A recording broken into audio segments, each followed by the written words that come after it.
అందరికీ నమస్కారం. నేను మీ ఆయుర్వేద డాక్టర్ చిట్టిపొట్ల మధుసూదన శర్మని. మనం ఈ వీడియోలో గురక సమస్యకి గృహ వైద్యం అనేటువంటి అంశాన్ని గురించి తెలుసుకోబోతున్నాం. సర్వసాధారణంగా ఏదైనా ఒక సమస్య వచ్చినప్పుడు సమస్య వచ్చిన వ్యక్తే ఎక్కువ ఇబ్బంది పడుతూ ఉంటాడు.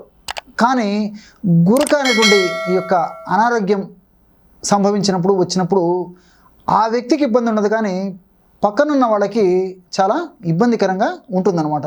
ఇది ఇక్కడ ఉన్న దీని యొక్క ప్రత్యేకత. రెండవది, సర్వసాధారణంగా ఈ గురక బెల్లి ఉన్నటువంటి వాళ్ళలో కానీ, అదేవిధంగా స్థూలకాయం లేదా వెయిట్ ఎక్కువ ఉన్నటువంటి వాళ్ళలోనే సర్వసాధారణంగా పడుకున్నప్పుడు గురక వస్తూ ఉంటుంది.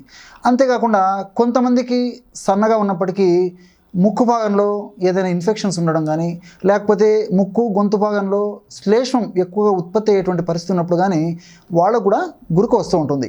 మరి ఈ గురక వచ్చినప్పుడు సహజసిద్ధమైనటువంటి ఔషధాల ద్వారా ఆ సమస్యని తగ్గించుకోవచ్చు. దీనికి కావాల్సినటువంటి పదార్థాలు రెండు. మొట్టమొదటిది, గురక తగ్గేందుకు చక్కటి ఔషధాల్లో మొట్టమొదటిది పసుపు కొమ్ములు. చూస్తున్నారు కదా, మొట్టమొదటిది పసుపు కొమ్ములు. మనకందరికీ తెలిసినటువంటి దివ్యమైనటువంటి ఆహార దినుసు, వంటింటి ఔషధం. చూస్తున్నారు కదా.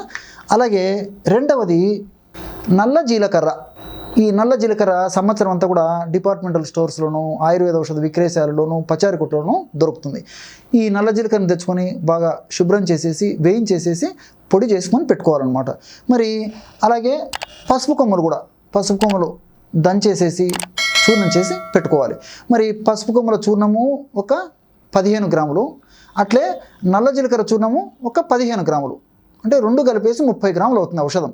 ఆ రెండు పదార్థాలను బాగా కలిపేసి ఒక గాజు సీసాలో నిల్వ ఉంచుకొని రోజు రాత్రి పడుకునేటప్పుడు ఒక గ్రామ్, అంటే ఇప్పుడు నేను చెప్పినటువంటి ఔషధము 30 రోజులకు సరిపోతుంది అనమాట. ఒక గ్రామ్ ఈ యొక్క ఔషధాన్ని తగినంత స్వచ్ఛమైనటువంటి తేనెతో కలిపేసి సేవిస్తూ ఉండాలి. ఈ విధంగా రోజు రాత్రిపూట ఈ యొక్క ఔషధాన్ని ఈ పద్ధతిలో వాడుకోవడం వల్ల అతి త్వరలోనే గురక సమస్య నుంచి మనం బయటపడవచ్చు. మరి దీనికి తోడు పెందలాడే రాత్రిపూట ముఖ్యంగా పెందలాడే ఆహారం తీసుకుంటూ ఉండాలి.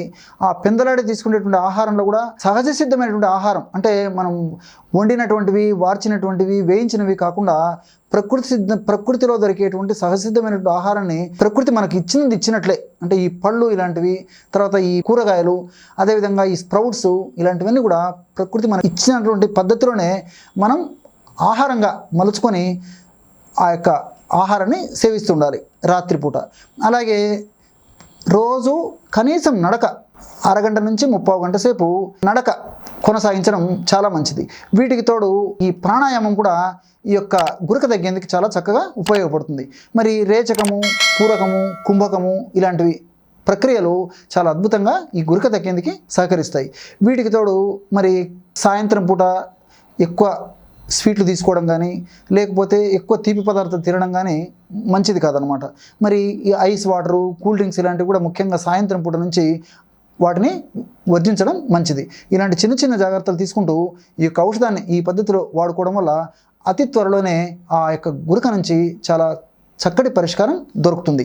చూసారు కదా, ఎటువంటి అద్భుతమైనటువంటి ఔషధాన్ని ప్రకృతి మాత ఈ గురక తగ్గేందుకు మానవాళికి ప్రసాదించిందో. మరొక వీడియోలో మరొక అంశంతో మళ్ళీ కలుద్దాం. అంతవరకు నమస్కారం. మీ చిట్టిపొట్ల.